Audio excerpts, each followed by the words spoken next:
नमस्कार। Life science classes देखने वाले सभी छात्र छात्राओं का स्वागत है। छात्रों, आज हम पढ़ेंगे हाई स्कूल जीव विज्ञान विषय का अध्याय 3, जिसका नाम है मानव नेत्र और रंग बिरंगा संसार। इस वीडियो में हम सभी महत्वपूर्ण बहुविकल्पीय प्रश्नों का संग्रह लेकर आए हैं, जो आपकी बोर्ड परीक्षा के साथ साथ प्रतियोगी परीक्षाओं के लिए भी बहुत ही इम्पोर्टेंट है। तो बिना देरी किए शुरू करते हैं। पहला प्रश्न है, इनमें से प्रकाश संवेदी अंग है। देखिए यहाँ पर 4 ऑप्शन है, कान, जीभ, आँख और त्वचा। आपको बताना है कि प्रकाश संवेदी अंग कौन सा है। प्रकाश संवेदी अंग का मतलब ऐसा अंग जो हमें प्रकाश के उपस्थिति की जानकारी देता है। अगर आपने बताया आँख, तो आपका ऑप्शन बिल्कुल सही है। कान क्या है? श्रवण संवेदी अंग है। जीभ स्वाद संवेदी अंग है और त्वचा तापमान और स्पर्श संवेदी अंग है। अगला प्रश्न है, नेत्र गोलक में तीनों परतों की बाहर से भीतर की ओर व्यवस्था होती है। देखिए, नेत्र गोलक में 3 परतें होती हैं, ठीक है, और ये तीनों परतें बाहर से भीतर की तरफ किस प्रकार से व्यवस्थित हैं, मतलब सबसे बाहर कौन है, मध्य में कौन है और भीतर में कौन है। तो आप ऑप्शन को बहुत ध्यान से देखिएगा। इसका सही उत्तर है ऑप्शन नंबर डी। नेत्र गोलक में सबसे बाहर की तरफ होती है दृढ़ पटल, इसे स्क्लेराइड कहते हैं। उसके मध्य में, उसके मतलब बाद में होती है रक्तक पटल, कोरोइड, और सबसे अंत में होती है रेटिना। गोलक की सबसे भीतरी परत रेटिना है और सबसे बाहरी परत दृढ़ पटल है। देखिए, जो रक्तक पटल होती है, जो ब्लड सप्लाई है, वो इसी रक्तक पटल में होती है, इसे कोरोइड कहते हैं। अगला प्रश्न है, नेत्र गोलक के सामने उभरा हुआ पारदर्शी भाग कहलाता है। कौन सा भाग कहलाएगा? कोरोइड, आइरिस, कॉर्निया या प्यूपिल। तो इसका सही उत्तर है इसका सही उत्तर है कार्निया। जो नेत्र गोलक का बाहरी और उभरा हुआ भाग होता है उसे कहते हैं कार्निया। देखिए, आपने नेत्र गोलक की संरचना देखी होगी। नेत्र गोलक गोलाकार होता है, लेकिन सामने की तरफ ये थोड़ा सा ऐसे उभरा हुआ होता है, तो इस उभरे हुए भाग को कहते हैं कार्निया। अगला प्रश्न है, किसी व्यक्ति के आँखों का रंग किसके रंग पर निर्भर करता है। जो आँखों का रंग होता है, वे व्यक्तियों में आँखों में कई प्रकार के रंग होते हैं। जैसे किसी की आँखें काली दिखाई देती हैं, किसी की भूरी दिखाई देती हैं, किसी की नीली दिखाई देती है। तो जो आँखों का रंग होता है वो किसके रंग पर निर्भर करता है? ये सभी आँखों की संरचना है, तो ये निर्भर करता है आँखों के आइरिस के रंग पर, ठीक है। आँखों में जो आइरिस होती है, जिस रंग की आइरिस होगी, आँखें वैसे रंग की दिखाई पड़ेंगी। अब आइरिस क्या होता है? किसी व्यक्ति के या खुद की आँखों में सामने की ओर जब देखेंगे तो एक गोलाकार सी संरचना दिखाई पड़ेगी, कुछ इस तरीके से। इसी संरचना को कहते हैं आइरिस, ठीक है। अगला प्रश्न है, आँखों के किस भाग पर वस्तु का प्रतिबिंब बनता है। जैसे जो वस्तुएं हमें दिखाई देती हैं, तो इन वस्तु का प्रतिबिंब सबसे पहले हमारे आँखों के अंदर बनता है, और वही संदेश हमारे ब्रेन में जाता है, और ब्रेन फिर रीड करके बताता है कि ये वस्तु कौन सी है। तो वस्तु का जो प्रतिबिंब बनेगा वो आँखों के किस भाग पर बनेगा, बताइए। तो इसका ऑप्शन सही होगा ऑप्शन नंबर डी। वस्तु का प्रतिबिंब बनता है आँखों की रेटिना पर। रेटिना क्या होती है? नेत्र गोलक की सबसे भीतरी परत होती है। अगला प्रश्न है, आँखों में प्रवेश करने वाले प्रकाश की मात्रा को नियंत्रित करता है। भाई, कौन सा स्ट्रक्चर प्रकाश की मात्रा को नियंत्रित करता है कि आँखों के अंदर कम प्रकाश की ज़रूरत है या अधिक प्रकाश की ज़रूरत है? तो कौन नियंत्रित करता है? इसको नियंत्रित करने वाला आर्गन है पुतली। प्यूपिल नियंत्रित करती है। अधिक प्रकाश की आवश्यकता है तो प्यूपिल का व्यास बढ़ जाता है, कम प्रकाश की आवश्यकता है तो प्यूपिल का व्यास घट जाता है, ठीक है।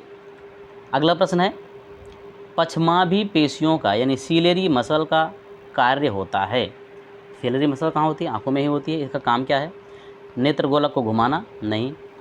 पलकों को खोलना बंद करना?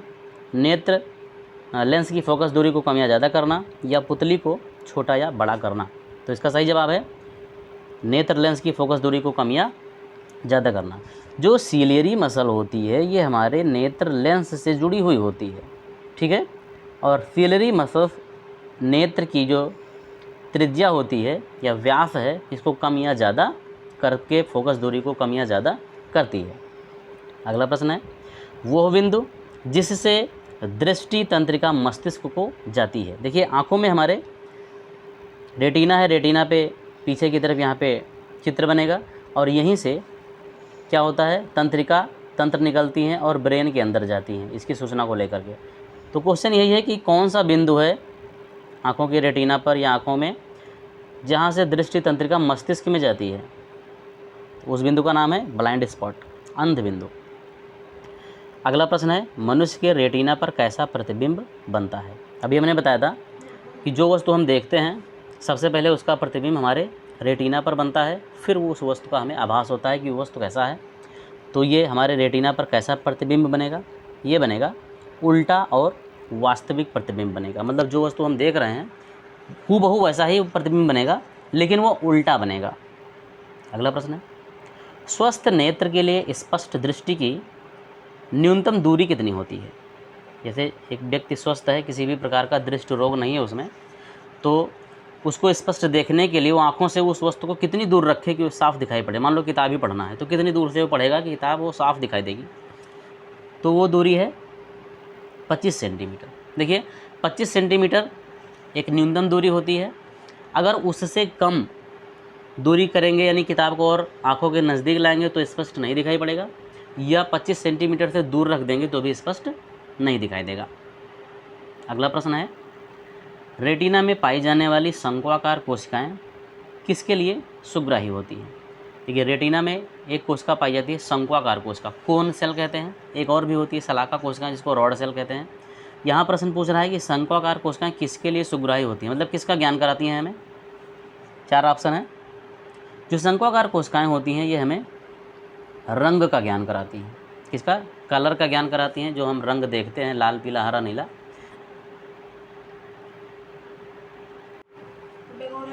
तो शंकु कोशिकाएं क्या होती हैं, रंग का ज्ञान कराती हैं। देखिए शंकु को इंग्लिश में कहते हैं कोन, ठीक है, सी फॉर कोन और सी फॉर कलर। तो अगर शंकु शब्द आए तो इसका मतलब वो कलर से संबंधित है, ठीक है। अगला प्रश्न है, किस दोष से पीड़ित व्यक्ति में निकट की वस्तुएं तो स्पष्ट दिखाई देती हैं परंतु दूर की वस्तुएं स्पष्ट दिखाई नहीं देती हैं। निकट की वस्तुएं, जो नज़दीक की वस्तुएं वो दिखाई देती हैं, लेकिन दूर की वस्तुएं दिखाई नहीं देती हैं, स्पष्ट नहीं दिखाई देती हैं। तो कौन सा रोग हो सकता है। देखिए कौन सा रोग होगा इसमें, तो इसका ऑप्शन सही होगा बी, निकट दृष्टि दोष। इस बात को याद रखना कि जिधर की वस्तुएं आपको साफ दिखाई दें समझो वही रोग है। अगर निकट की वस्तुएं साफ दिखाई दे रही हैं तो निकट दृष्टि दोष है, दूर की वस्तुएं साफ दिखाई दे रही हैं तो दूर दृष्टि दोष है, ठीक है। तो इसका ऑप्शन सही होगा बी, निकट दृष्टि दोष। अगला प्रश्न है, दूर दृष्टि दोष के उपचार के लिए कौन सा लेंस प्रयुक्त किया जाता है। कौन सा लेंस प्रयुक्त किया जाएगा।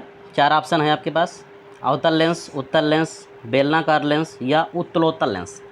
तो इसका सही जवाब होगा उत्तल लेंस। दूर दृष्टि दोष के निवारण के लिए उत्तल लेंस के चश्मे का प्रयोग किया जाता है। अगला प्रश्न है, किसी व्यक्ति में दूर और निकट दोनों की वस्तुएं स्पष्ट नहीं दिखाई देती हैं। किसी व्यक्ति को दूर और निकट दोनों की वस्तुएं स्पष्ट नहीं दिखाई देती हैं, तो कौन सा रोग हो सकता है इसको।